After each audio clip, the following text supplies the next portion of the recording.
दोहरे हत्याकांड का पर्दाफाश, आरोपी बेटे को पुलिस ने गोवा से किया गिरफ्तार। इंदौर में पिछले दिनों हुए दोहरे हत्याकांड के आरोपी को इंदौर पुलिस ने गोवा से गिरफ्तार किया। 8 नवंबर को मानसिक रोगी पुलिंद धामंदे ने अपने पिता रिटायर्ड बैंक अधिकारी के धामंदे और बहन रमा की मूसली मारकर हत्या कर दी थी। इसके बाद से पुलिस उनकी तलाश कर रही थी। आरोपी ने अपने पिता और तीनों बहनों से प्रताड़ित होकर इस दोहरे हत्याकांड को अंजाम दिया। दरअसल पूरी घटना 8 नवंबर की संयोगितागंज थाना क्षेत्र के वसुदेव कुटुंबक अपार्टमेंट संवाद नगर की है। यहाँ रहने वाले 76 वर्षीय पिता किशोर धामंदे ने बहन रमा अरोरा की पुलिंद धामंदे ने मूसली से हमला कर हत्या कर दी थी। दोनों के शव 8 नवंबर को फ्लैट में मिले थे। पुलिस के पहुंचने के पूर्व आरोपी पुलिंद फरार हो गया। पूरे मामले में पुलिस ने हत्या का मामला दर्ज कर आरोपी की तलाश शुरू कर दी थी। आरोपी हत्या करने के बाद अपने पिता के एटीएम कार्ड भी साथ ले गया था। पुलिस को उसके बैंक ट्रांजैक्शन से उसकी अलग अलग लोकेशन मिल रही थी। इंदौर पुलिस को पहले आरोपी की लोकेशन गुजरात और वडोदरा की मिली, जहां एक टीम पहुंची, लेकिन आरोपी वहां से जा चुका था। फिर दूसरी लोकेशन गोवा की मिली, जहां एटीएम से उसने पैसे निकाले थे। गोवा के एक होटल में रूम लेकर फरारी काट रहे पुलिस को आरोपी की लोकेशन मिलते ही इंदौर पुलिस एक टीम गोवा पहुंची। वह गोवा पुलिस की मदद से तलाशा गया, लेकिन जिस होटल में आरोपी रुका था, पैसे खत्म हो जाने की वजह से उसे होटल का रूम खाली करना पड़ा और कई दिनों तक उसने गोवा के बीच पर फरारी काटी। आखिर में मुखबिर की सूचना पर पुलिस ने आरोपी को गिरफ्तार कर लिया है। पूछताछ में आरोपी ने बताया कि पिता और तीनों बहनें उसे मानसिक रोगी बोलकर प्रताड़ित कर दी। ये जो एक दोहरा हत्याकांड थाना संयोगितागंज में हुआ था, इसके बाद ये आरोपी घटना को अंजाम देके यहाँ से वडोदरा चला गया था ट्रेन से, और आरोपी उसके बाद वहाँ से गोवा चला गया था, जिसके लिए टीम जो है संयोगितागंज की 2 टीमें सतत प्रयास में लगी रहीं। टीम गुजरात भी गई थी पहले, वहाँ पे भी उन्होंने जो भी टेक्निकल साक्ष्य बैंक के माध्यम से उनको प्राप्त हुए थे, उसके आधार पर वहाँ वो 3 दिन सर्च किए उन्होंने।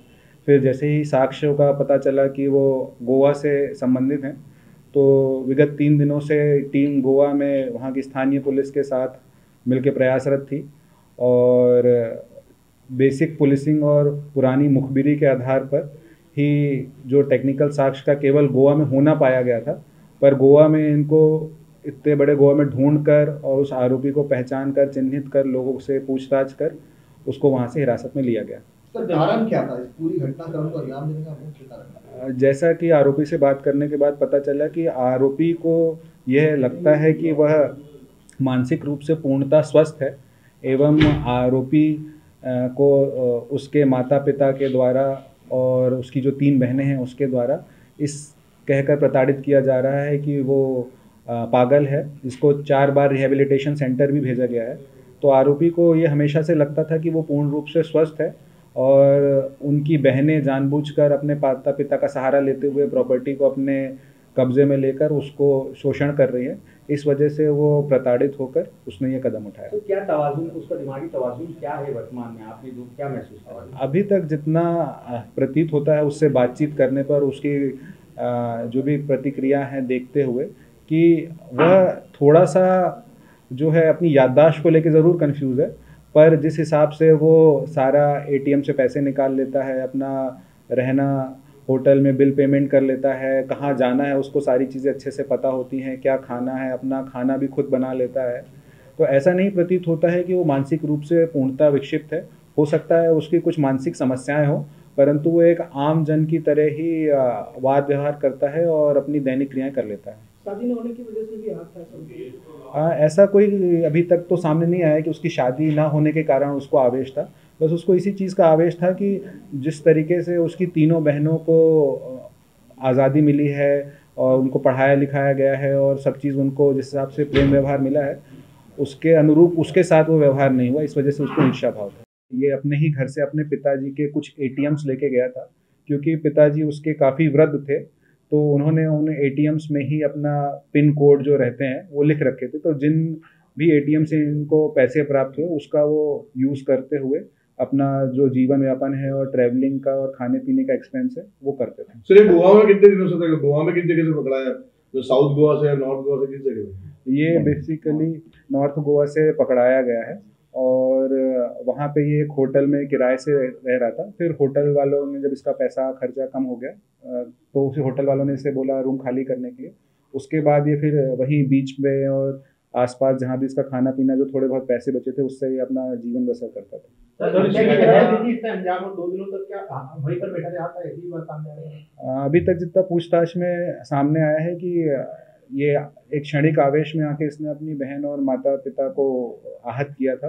उसके बाद फिर इसने जब इसको लगा कि उनकी डेथ ही हो गई है और फिर उसके बाद इसने उनको दूसरे रूम में शिफ्ट किया और वहीं पे एक दिन अपना व्यतीत किया। फिर जब कमरे से बदबू आने लगी और फिर जब इससे लगा कि अब ये पकड़ में आ सकता है तो उसके बाद फिर ये घर में ताला मार के भाग गया। तो इसने अंजाम कैसे दिया, मतलब पूरी घटना को पहले किसको मारा था?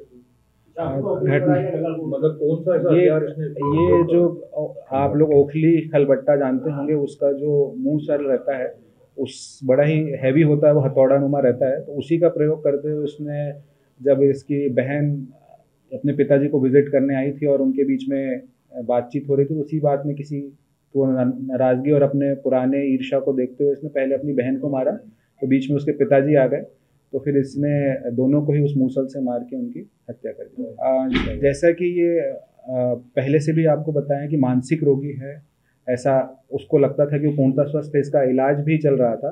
तो उसको जो डॉक्टर ने जो दवाइयाँ प्रिस्क्राइब करी थी वो दवाइयों को खाने के लिए उसके पिताजी और उसकी बहन ने आके कहा था कि ये दवाइयाँ खा लीजिए। उस बात को लेके ही वो आवेशित हो गया कि मैं मानसिक रोगी नहीं हूँ और आप मुझे प्रताड़ित करने के लिए दवाइयाँ दे रहे हैं। इस वजह से ही ये उसने इस घटनाक्रम को अंजाम दिया।